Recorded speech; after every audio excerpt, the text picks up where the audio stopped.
வணக்கம் நண்பர்களே, நான் ஈஸ்வரன் பேசுகிறேன். இப்போ பாத்தாம்ங்கிறது ஒரு ஐலாண்டுங்க, சின்ன ஐலாண்டு. அது இந்தோனேஷியாவை சேர்ந்தது, வேற கண்ட்ரி. ஆனால் சிங்கப்பூருக்கு ரொம்ப அருகாமையில் இருக்குது. ஒரு லெஸ் தேன் 30 கிலோமீட்டர்ஸ் தான் இருக்கும்னு நினைக்கிறேன். அங்கே அந்த மாதிரி இருக்குது. ஸோ சிங்கப்பூருக்கும் பாத்தாமுக்கும் நிறைய பேர் போவாங்க. டெய்லி பேசிஸில் பார்த்தீங்கன்னா 7000-8000 பேர் டெய்லி ட்ராவல் பண்ணுவாங்க பாத்தாமுக்கு. ஏன்னா அது ஒரு அழகான ஒரு ஊர். அது சிறிய ஐலாண்ட் தான். அது ரொம்ப நேச்சுரல் சீனரிஸ் இருக்கும். அதே நேரம் மாடர்னாகவும் இருக்கும். நிறையா அங்கே அந்த ஷாப்பிங் மால்ஸ் எல்லாம் இருக்குது. அது தவிர அந்த மெரைன் ப்ராஜெக்ட்ஸ்லாம் நிறைய. என்னுடைய நண்பர்களே 2 பேர் அங்கே தான் பேஸ் வச்சுருக்காங்க. ஏன்னா அங்கே பாத்தாமில் லேபர் காஸ்ட் ரொம்ப சீப்பு. ஏன்னு கேட்டிங்கன்னா அங்கே அந்த கரன்சி இருக்கு இல்லையா, இந்தோனேஷியன் ருப்பியா, அது ரொம்ப சீப்பு கம்பேர்ட் டு சிங்கப்பூர் டாலர். இது ஒரு சிங்கப்பூர் டாலர் கிட்டத்தட்ட 10,000 ரூபாய்க்கு மேலே. அதனால் அந்த ஊரில் இவங்க அந்த அட்மினிஸ்ட்ரேட்டிவ் ஆஃபீஸ் மாதிரி வச்சுருக்காங்க. ஸோ அங்கே அக்கௌண்டன்ஸு, கம்ப்யூட்டர் ஆப்ரேட்டர் அந்த மாதிரிலாம் வச்சுருக்காங்க. மேக்ஸிமம் மோஸ்ட் $400 $500 சிங்கப்பூர் காசுக்கு தான். அவ்வளோ கொடுத்தாலே அக்கௌண்டண்ட்டே கிடச்சிடுவார் அங்கே. அந்த மாதிரி நல்லா காசு சேவ் பண்ணலாம். அது தவிர அது ஒரு ஐலாண்டுனால இந்த மெரைன் ப்ராஜெக்ட்ஸுக்கெல்லாம் அது யூஸ் ஆகும். ஷிப் பில்டிங்கு, ஷிப் ரிப்பேர், அதுக்கெல்லாம் அந்த மாதிரிலாம் பண்ணுறாங்க என்னோட நண்பர்கள். ஸோ யூஸ்வலாக சிங்கப்பூர் டு பாத்தாம் போகிறதுக்கு இங்கே ஹார்பர் ஃப்ரண்ட்டில் போய் ஃபெரி ஏறணும். அதாவது போட்டு, ஃபெரினா மோட்டரைஸ்ட் போட். அது அதில் பெருசாக இருக்கும். அது ஒரு 200 பேர் மேலே கூட உட்காரலாம். 150-200 பேர் உட்காரலாம் அதில். அது இங்கேருந்து பாத்தாம் போகிறதுக்கு ப்ராப்ளி லெஸ் தேன் 1 hour ஆகும். 50-55 minutes அந்த ரேஞ்சில் ஆகும். ஸோ இப்போ அதுக்கு புதுசாக இன்னொரு மோட் ஆஃப் டிரான்ஸ்போர்ட் ஒன்று இன்ட்ரடியூஸ் பண்ணுறாங்க. இந்த ஃபெரியை தவிர ஹோவர் கிராஃப்ட் அப்படின்னு பேர். ஹோவர் கிராஃப்ட்னா நிறைய பேருக்கு தெரிஞ்சிருக்கும். அது என்னன்னு கேட்டிங்கன்னா அது ஒரு வெஹிக்கிள் தான். அதுக்கு சக்கரம் கிடையாது, ஃப்ளாட்டாக இருக்கும். அதோடைய அடி ஃப்ளாட்டாக தான் இருக்கும். அது தண்ணியிலையும் போகும், தரையிலையும் போகும், ரோட்லேயும் போகும், மண்ணிலையும் போகும், ஐஸ்லேயும் போகும். அந்த மாதிரி ஒரு வெஹிக்கிள் அது. அது எப்படி ஆப்ரேட் பண்ணணும்னு கேட்டிங்கன்னா அது ஏரை கீழே தள்ளும், காற்றை கீழே தள்ளும், நல்ல ஒரு பவர்ஃபுல்லாக தள்ளும். ஸோ ஒரு ஏர் குஷன்னு சொல்லுவோம். ஏர் குஷன் மாதிரி ஒன்று ஃபார்ம் ஆகிடும். ஃபார்ம் ஆச்சுன்னா வண்டி மேலே எழும்பிடும். ஸோ வர்ச்சுவலாக அது மிதக்கும்னு வச்சுங்களேன். அப்படியே மிதக்கும் அது ஏரில். நான் ஃபுல்லாக அந்த பம்ப் பண்ணுது ஏரை. அதனால் அது மேலே அப்படியே மிதக்கும். அப்படியே அது தள்ளின்னு போயிடுவாங்க. மோட்டரைஸ் தான் அதுவும். ஸோ அதுக்கு பேர் தான் ஹோவர் கிராஃப்ட்னு பேர். அது இப்போ சிங்கப்பூர் டு பாத்தாமுக்கு இன்ட்ரடியூஸ் பண்ண போகிறாங்க. ப்ராப்ளி செகண்ட் ஹாஃப் ஆஃப் 2026 தான் இன்ட்ரடியூஸ் பண்ணுவாங்க. ஆனால் இப்போதைக்கு அவங்க டெஸ்டிங் எல்லாம் பண்ணுறாங்க. டெஸ்டிங்கு, வயபிலிட்டி, சேஃப்டி, இதெல்லாம் அவங்க இப்போ பண்ணிகிட்ருக்காங்க. அது எஸ்டி இன்ஜினியரிங்னு ஒரு பெரிய குரூப் இருக்குது சிங்கப்பூரில். அதுவும் பாத்தம் ஃபாஸ்ட் அப்படின்னு ஒரு ஃபெரி ஆப்ரேட்டர், அவங்க 2 பேரும் டைப் பண்ணி அவங்க தான் ப்ரப்போஸ் பண்ணுறாங்க. Probably by July August of 2026 அவங்க அதை ரெகுலரைஸ் பண்ணுவாங்கன்னு தான் நம்ம நினைக்கிறோம்.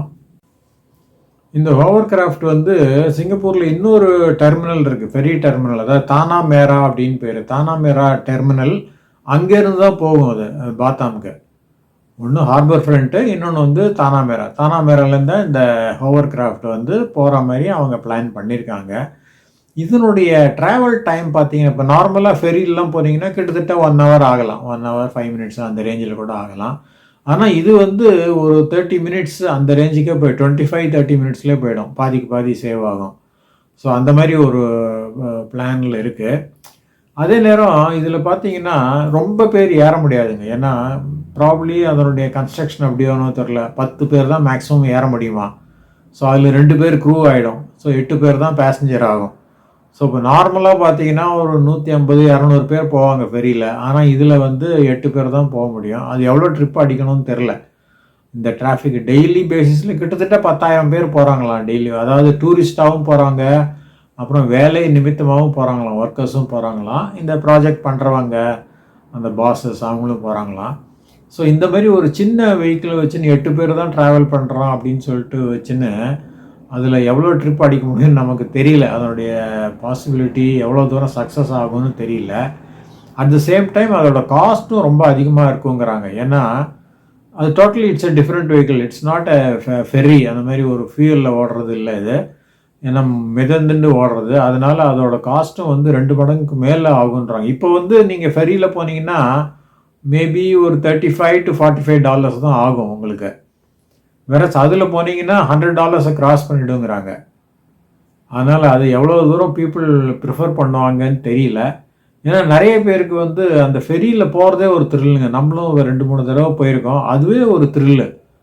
நல்லா பெருசாக இருக்கும் ஃபெரி, நிறைய பேர் உட்காந்துருப்பாங்க. எல்லா சைடு பூரா ஓப்பனாக இருக்கும். ஸோ சமுத்திரத்தை பார்த்துனே வரலாம், கடல் அலையெல்லாம் பார்க்கலாம். அந்த ஃபெரி போகும்போது அந்த தண்ணியை அது கீழ்ச்சின்னு போகும் இல்லையா, அதெல்லாம் பார்க்கலாம்.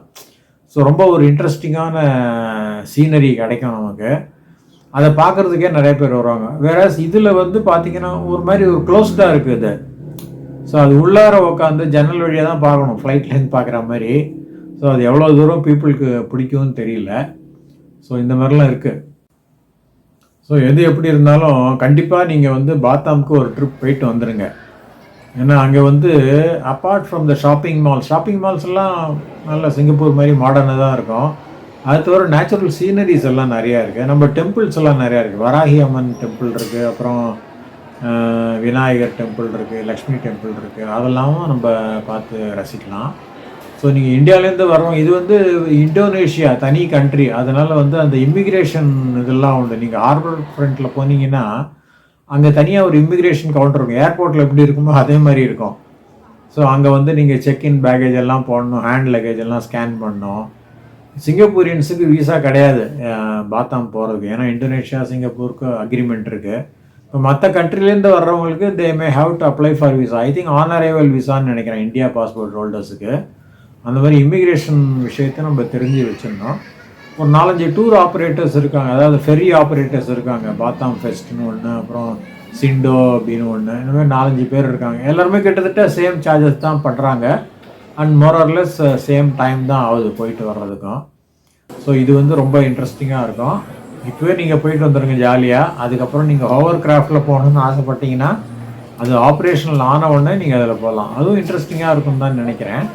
ஸோ நம்ம மீண்டும் சந்திக்கலாம். நன்றி, வணக்கம்.